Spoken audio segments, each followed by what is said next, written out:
You said yesterday, as we talk about offense versus defense, and a lot of the conversation centers around Jeremiah Love, the Notre Dame running back, that there's understandably a ton of excitement for.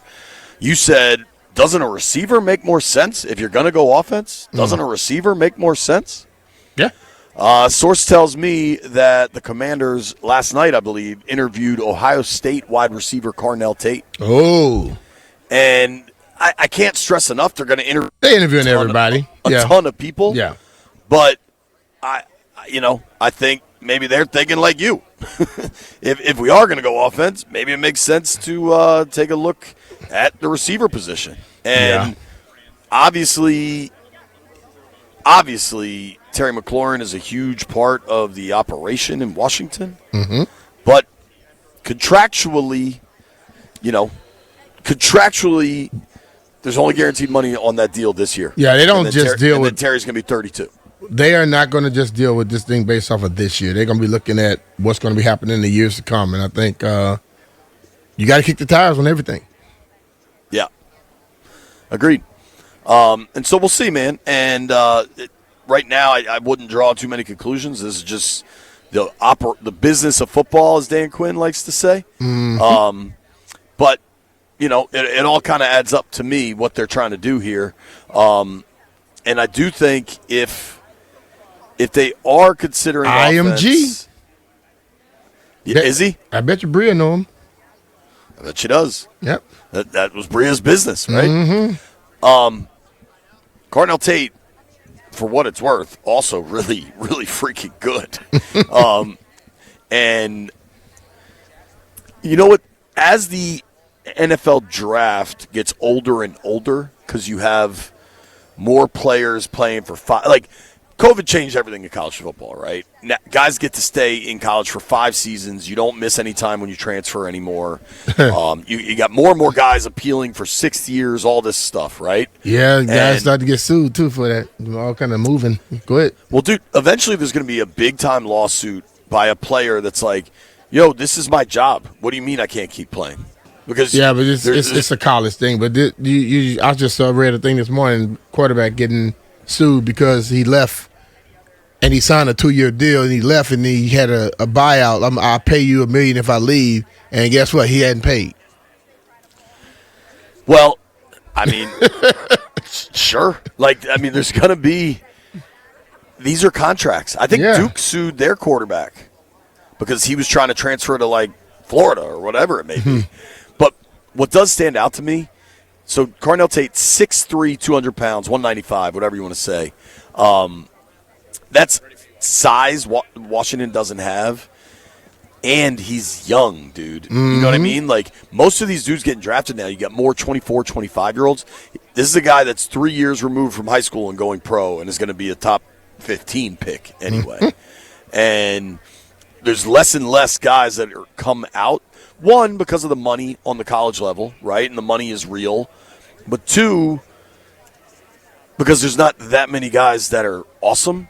And this draft isn't loaded with, these super elite prospects. I think next year's will, and next year you should have a big quarterback class, which always makes the draft more interesting, more buzzy. Oh, by the way, that draft's going to be in Washington, which should be really fun. But it's going to be interesting for Tate. It's going to be interesting. I don't know what he's doing, if he's running or what.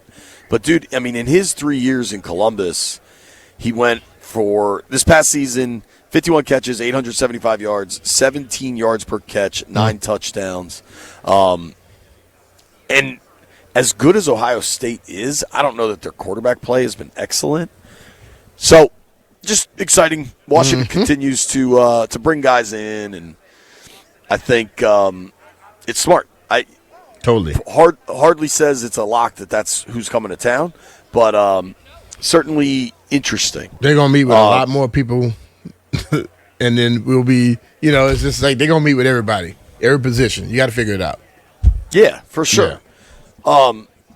I don't know why this happens. This is an aside, but so just pulling the curtain up a little bit. When I am remote, we share everything through Google Documents. Mm-hmm. And for whatever reason, thanks to the great security measures at Odyssey, it just kicks me out. I just got kicked out of the show sheet for seemingly no reason. But I'm back, baby.